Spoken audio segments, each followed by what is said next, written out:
Bonjour, moi c'est Winders.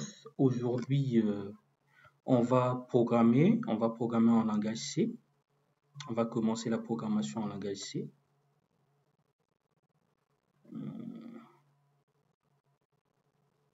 Qu'est-ce qui se passe?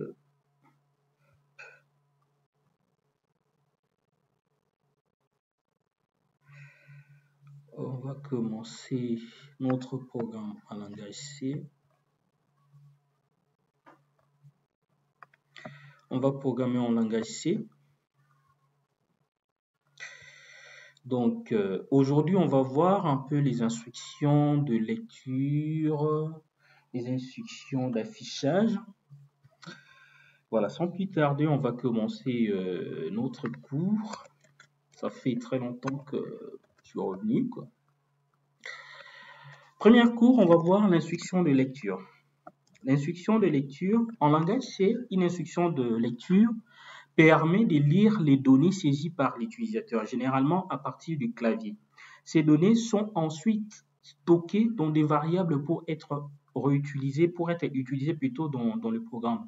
Et puis l'instruction le plus couramment utilisée en langage C, c'est l'instruction scanf. Comment ça se présente? L'instruction scanf, ça se présente de la manière suivante. On a le format spécifié, on a le et variable. Le format spécifié, lui, il spécifie juste les types de données attendues. Donc, il renvoie au type de données attendues. Ça peut être le pourcentage D pour un nombre entier. Ça peut être pourcentage F pour un nombre à virgule flottante. Ça peut être pourcentage C pour un caractère. Ça peut être pourcentage S pour une chaîne de caractères, etc., etc. E variable suit, lui, il renvoie à l'adresse de la variable. Donc, il renvoie à l'adresse des variables où les données saisies seront stockées. Et puis, l'opérateur E ici est utilisé pour passer quoi? Pour passer au fait l'adresse du variable à la fonction. Ça peut être la fonction int_main qu'on va voir. Donc, ici, on va voir un exemple. Donc, comme je dis, on va faire également une application à la fin, une application de température. À la fin, donc ça, je vais quand même le copier au cas où. CTRL V, CTRL Z. Hop. Copier. Bon, pour ne pas oublier, allez, hop.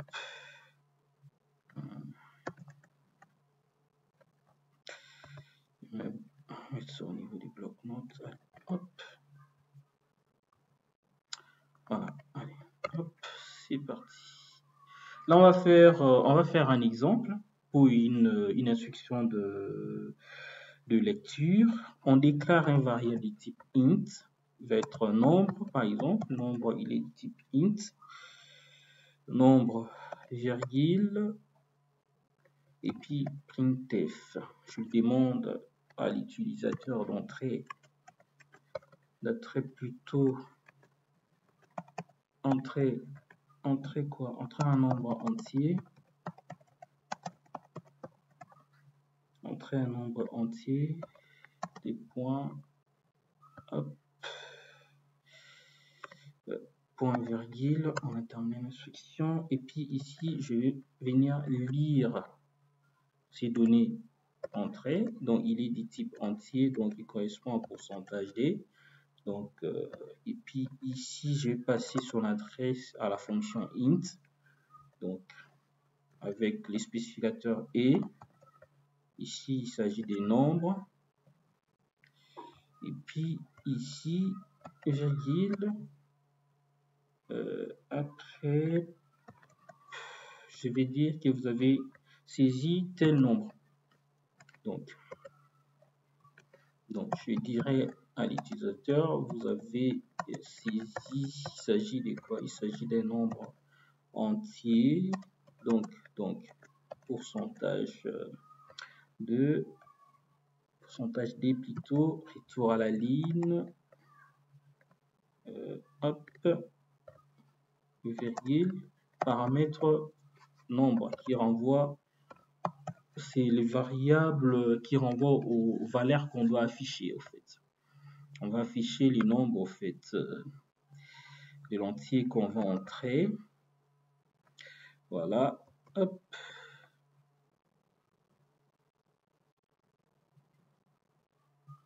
Ici, return. Hop. Je pense si ça bug, je pense que ça va être des accolades. Je vais essayer comme ça pour ne pas trop casser la tête. Hop. Ouais, c'est bon. Il me dit d'entrer un nombre entier. J'entrais par exemple 55. Ici, il me dit vous avez saisi 55. Maintenant, comment on va expliquer ces programmes? Ici, je déclare un nombre du type entier, un int. Ici, je demande je demande à quelqu'un d'entrer un nombre entier. Donc, ici, donc printf, au fait, ici, printf va demander à l'utilisateur de saisir un nombre entier. C'est pas moi, c'est printf qui demande à l'utilisateur d'entrer un nombre entier. Et l'utilisateur a entré les nombres entiers. Dans notre cas, c'était 55.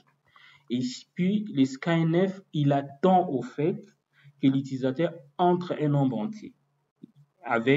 Il attend au fait que l'utilisateur entre un nombre entier. Ici, au niveau de spécificateur de format, j'ai mis %d qui correspond au nombre entier et nombre qui correspond à l'adresse au fait du nombre que je vais passer à la fonction printf, à la fonction main.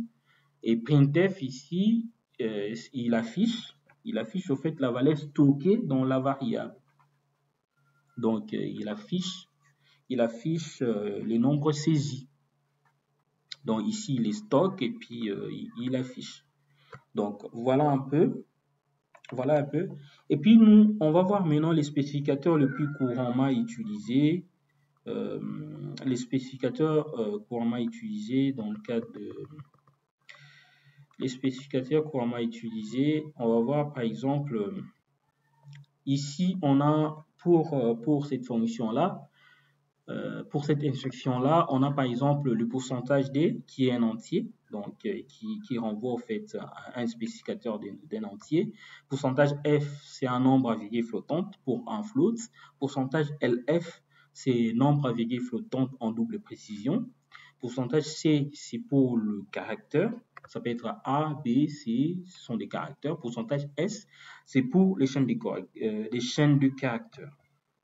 Mais non, il y a deux points importants à prendre en compte. Lorsqu'il s'agit par exemple des variables de type int, float, char, on doit nécessairement mettre le caractère et au fait. C'est le cas au fait dans l'exemple. Dans scanf, on doit nécessairement mettre le pourcentage d et variable. Maintenant, pour une chaîne de caractères, on peut s'en passer au fait. On met juste la chaîne de caractères, on met juste le spécificateur des chaînes de caractères. On met par exemple no ici, ça va passer.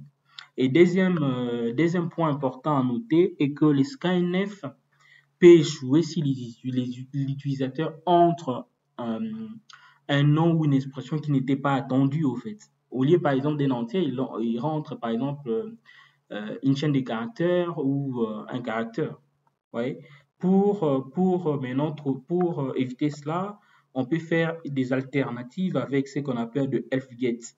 L'expression fget ici, qu'on va voir, on va faire des expressions fget et puis accompagner des scanf. Donc on va voir un exemple, comment ça va se passer. Par exemple, ça, on va faire une alternative de cette expression. Plutôt, non, je risque de tout supprimer. J'ai la flemme de tout recommencer. Donc, ici, je déclare un variable de type char, donc un buffer. Donc, elle a pour taille 100. Allez, hop, point virgule. Et puis, ici, j'ai déclaré un nombre de type int. Int nombre, ça va faire le même comportement comme tout à l'heure. Donc, point virgule. Ici, printf. entrée, non, pas inter, entrer un nombre entier, entrer un nombre entier,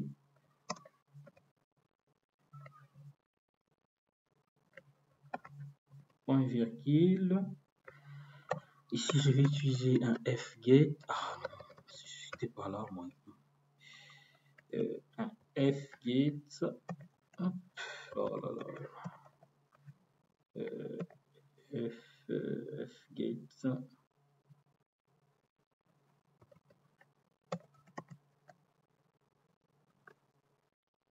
Ici, dans fget, je vais mettre quoi?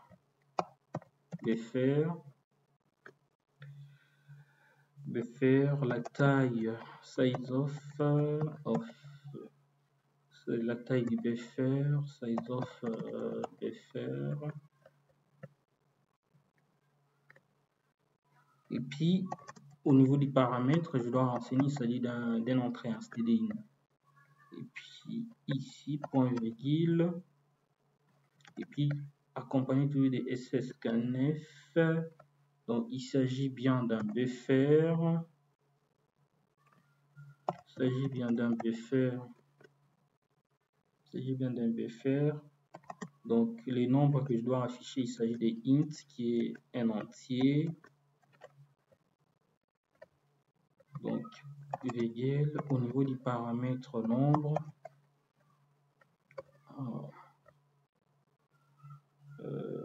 Ouais, nombre, j'ai terminé l'instruction. Et puis, printf. Ici, vous avez saisi pourcentage des retours à la ligne.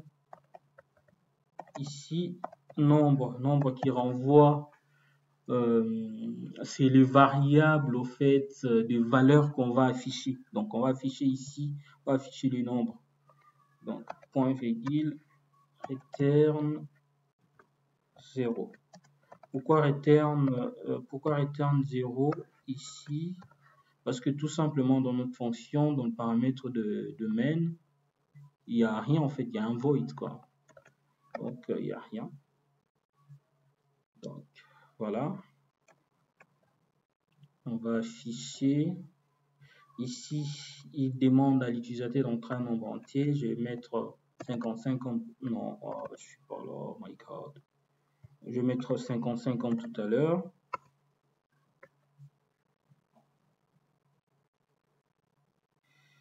Qu'est-ce qui s'est passé?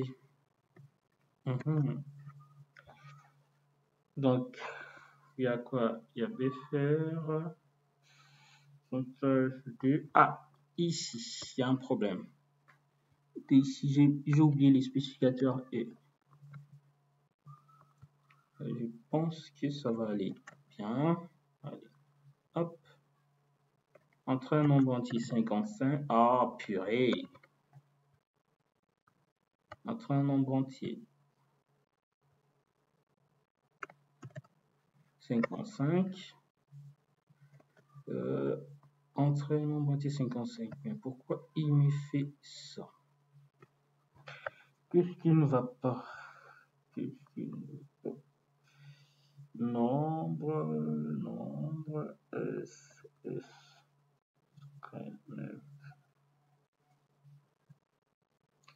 et sur point virgule, virgule, pourcentage D.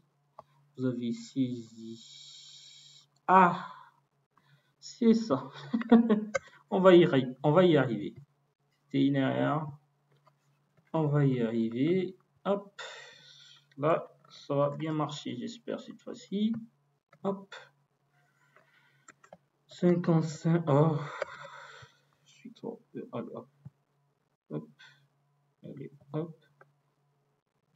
Saisir, entrer un nombre entier. Je vais entrer un nombre entier. 55. Ah, maintenant ça a marché. Vous avez saisi 55. Ici, j'avais.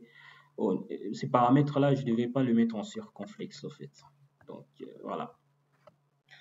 Voilà cette alternative, ça nous évite au fait ces erreurs-là. Voilà. Maintenant, on va faire l'instruction d'écriture ou d'affichage. En langage C, au fait, l'instruction d'affichage est représentée par printf. En fait, printf, c'est une instruction d'écriture. Il permet d'afficher les données ou des messages sur l'écran, généralement via le console comme on a vu tout à l'heure. Et la fonction la plus utilisée, c'est printf. Donc, printf ici, il se représente, sa syntaxe, ça s'écrit comme suivant en fait. On a le format spécifié, on a variable 1, variable 2. Le format spécifié définit les textes à afficher ainsi que des spécificateurs de format pour représenter les valeurs de variables.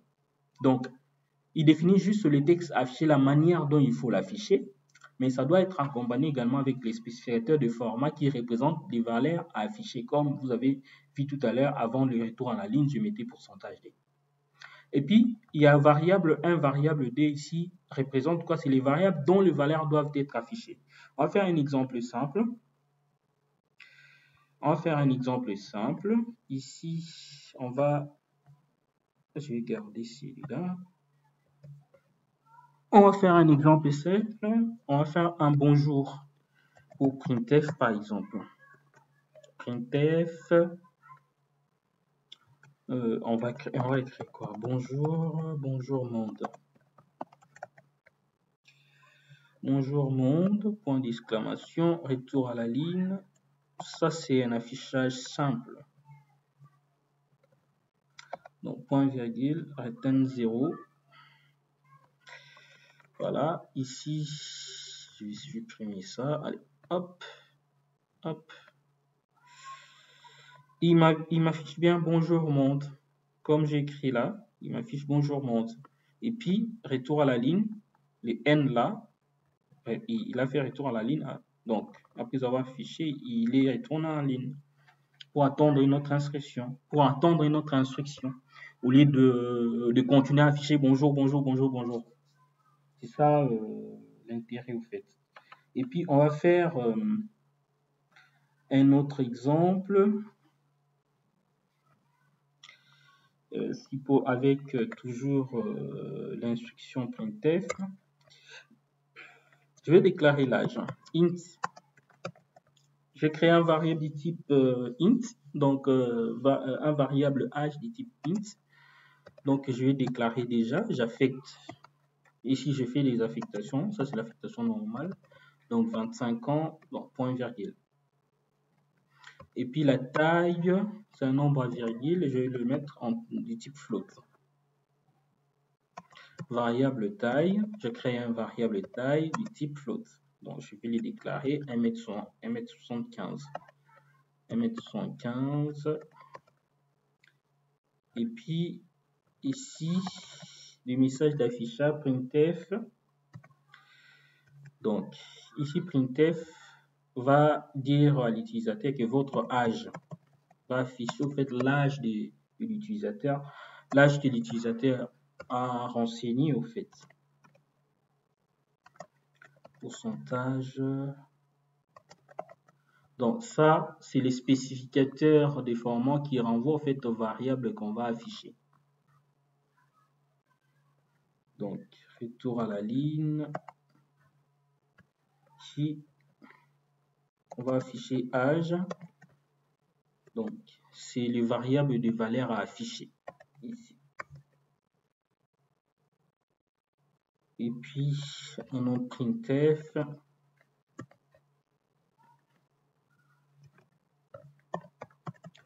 Ici, printf va afficher également la taille de l'utilisateur, qui est votre taille que vous avez renseignée, et d'autant. Donc ici, comme c'est un float, je vais lui de m'afficher avec 2 décimales après la virgule. Donc 2 nombres après la virgule. Donc je vais le mettre donc 2 nombres après la virgule, 2 float. Donc si on met Ici, retour à la ligne. Hop. Il s'agit bien des tailles, de la taille. Voilà.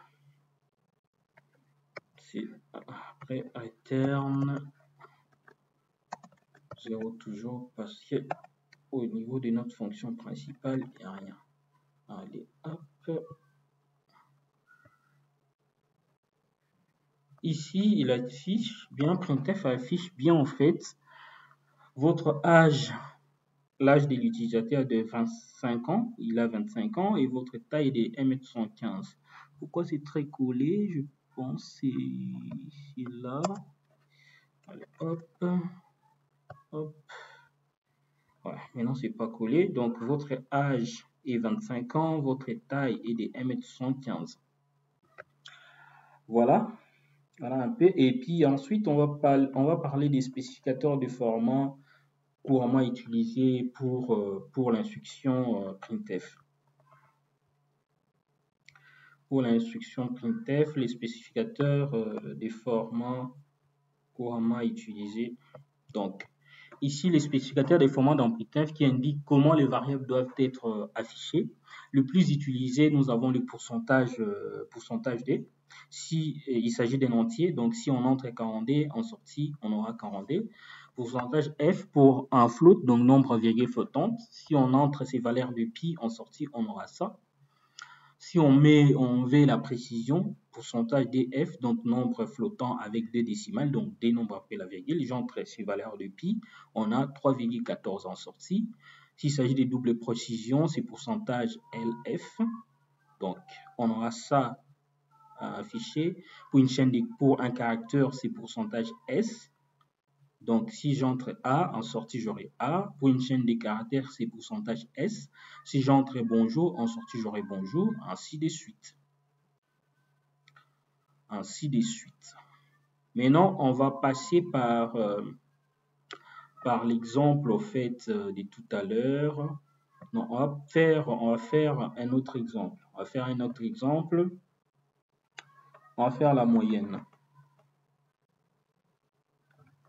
On va faire par exemple l'exemple de la moyenne. Ici, supposons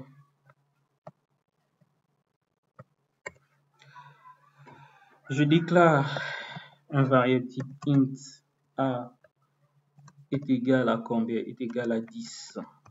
A est égal à 10, point virgule. B également, il est de type int. Je fais une déclaration composée au fait dans la même ligne. Donc B également, il est de type int. Non, bah c'était pas normal, c'est un virgule. Ouais, maintenant il a pris. Et puis float quoi? Float moyenne égale non, égale a plus b, c'est une division par 2, c'est la moyenne parce qu'il s'agit bien de deux variables, la moyenne. Allez, printf quoi? Printf le nombre saisi, printf les nombres qu'on va entrer, les nombres sont, comme ce sont des entiers, je vais mettre carrément pourcentage D et pourcentage D. Il s'agit bien de A et B, 10 et 20. Et pourcentage D, retour à la ligne. Donc, ouais. J'ai oublié quelque chose. Hop, purée. Hop. Allez, hop. Il s'agit de A, B, A, B au niveau des paramètres qui renvoient, c'est les variables qui renvoient aux valeurs qu'on va afficher. Donc voilà, et puis printf maintenant de la moyenne. entre la moyenne et de, comme ça en float, je vais lui demander d'afficher avec des variables, des valeurs après la virgule. Et de ça, retour à la ligne. Allez. Ici, au niveau du paramètre, il s'agit de moyenne. Moyenne qui renvoie, c'est la variable qui renvoie aux valeurs à afficher. Voilà, point virgule. Donc, je pense que ça doit être bon. Allez, ici, qu'est-ce qu'on va faire? Hop. Allez, si je lui dis d'afficher, il m'affiche bien les nombres que l'utilisateur a entrés. Il s'agit bien de 10 et de 20. Et puis, la moyenne des 10 et des 20, c'est 15. Il a fait bien la calcul. 10 plus 20, c'est 30. Divisé par 2, c'est 15. Voilà pour cet exemple-là.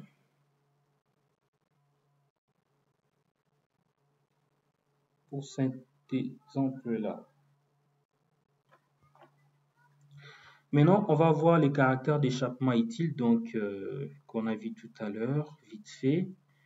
Donc, les caractères d'échappement, on a par exemple le caractère d'échappement utile, comme on a vu les retours n ici que je mettais tout le temps au niveau des printf, c'est une nouvelle ligne, donc retour à la ligne. Si je vais faire la tabulation, je vais mettre le t, donc anti-slash t, tabulation horizontale, double anti-slash, affichage du barre oblique, ainsi de suite. Donc maintenant là, on va passer par une application concrète pour bien voir ce qu'on a eu à faire tout à l'heure. L'application, je l'ai déjà testée. On ne va pas trop perdre de temps. Je vais juste les copier.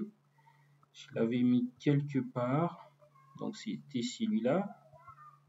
Donc on va faire un exemple au fait vraiment un exemple concret, la contrôle au fait de la température.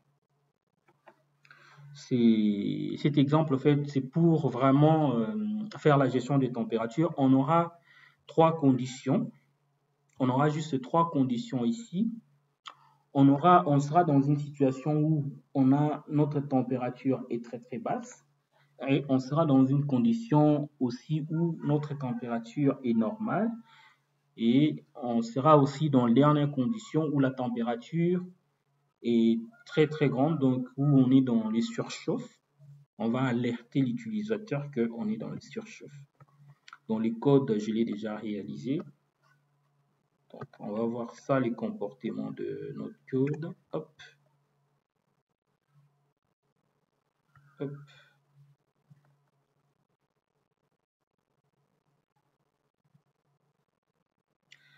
Donc, attends, si je l'ai réalisé, est-ce que ici il y a quoi? Ah, il y a juste la déclaration directement, je pense. Hop.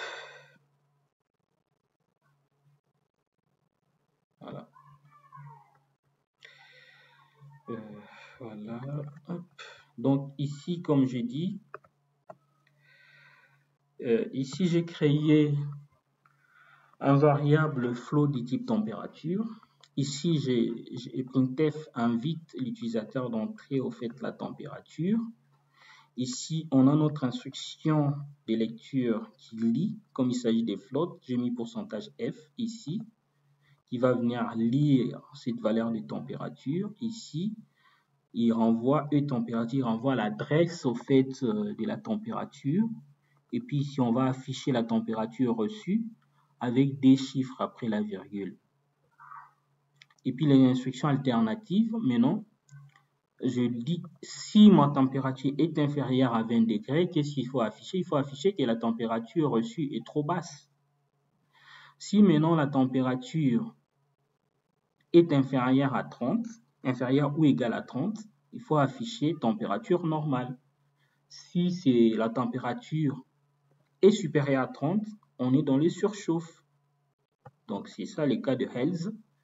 Si la température est supérieure à 30, donc est contraire au fait à tous les énoncés que j'ai annoncés précédemment. Donc, il faut alerter l'utilisateur qu'on est dans une situation de surchauffe. Là, on va tester cela pour voir. Hop. Ici, printf ici, il demande à l'utilisateur d'entrer, on est là, entrer la température. Je vais entrer ma température. La température, bon, je vais dire combien? 15. On est dans la première situation. Il me dit la température reçue est de 15 degrés Celsius. Donc, la température est trop basse. C'est ça. Ça correspond à ça. Donc, ici, j'avais dit, if ma température est inférieure à 20, il faut afficher que la température est trop basse. Ici, il m'a affiché que la température est trop basse. Mais non, je vais passer à l'autre condition. Entrer la température. On va mettre quoi? On va mettre 20. Température reçue est de 20 degrés Celsius. La température est donc normale. On est dans notre condition là. Else if au fait. Si la température est inférieure ou égale à 30, donc il est bien inférieur ou égal à 30, donc il n'est pas inférieur à 20, donc il est égal à 20, donc il rentre dans cette condition-là, donc on a la température qui est normale. Maintenant, on va passer à la troisième alternative. Maintenant, la température doit être à 32 degrés. Donc, j'entre. Il me dit quoi? La température reçue ici est de 32 degrés Celsius. Donc, il affiche un message d'alerte. Surchauffe détectée. Voilà. Donc, voilà un peu la démarche à suivre. Donc, j'ai réalisé un cours qui portait sur les instructions d'écriture et de lecture, et puis des affectations qui va avec. Et j'expliquais également les différents spécificateurs du format liés à printf et puis à scanf. Scanf, pour éviter des erreurs des utilisateurs, on a l'alternative avec fget et accompagné avec scanf. En dernier point, on a vu également d'autres spécificateurs des formats liés également à scanf. Et ensuite, on a fait une application concrète au fait sur la contrôle de la gestion des températures. On a pris 3 situations. La situation où la température est trop basse, il faut afficher que la température est trop basse. Et la situation où la température est normale. Donc, printf affiche également que la température est normale en fonction des données que l'utilisateur va entrer. Et puis, la dernière situation où on est en surchauffe, où la température est très très grande, en fait, est supérieure à 30. Là, le printf va afficher un message d'alerte. Donc, on est dans une situation de surchauffe, donc il y a un surchauffe détecté. Donc, voilà un peu le fonctionnement de mon application. Je vous dis à très très prochaine occasion. On va continuer toujours avec les cours du langage C, où je vais alterner les cours théoriques et puis la réalisation d'une application concrète, jusqu'à ce qu'on va faire une très grande application, vraiment, avec soit une application de gestion des stocks. On va voir maintenant ce qu'on va faire au fur et à mesure. Voilà un peu, je vous dis bye, et puis continuez à partager, continuez à s'abonner sur ma chaîne. Je vais m'arranger pour cette fois-ci à être beaucoup plus active sur YouTube et à mettre au fur et à mesure du cours. Et je vous dis bye bye.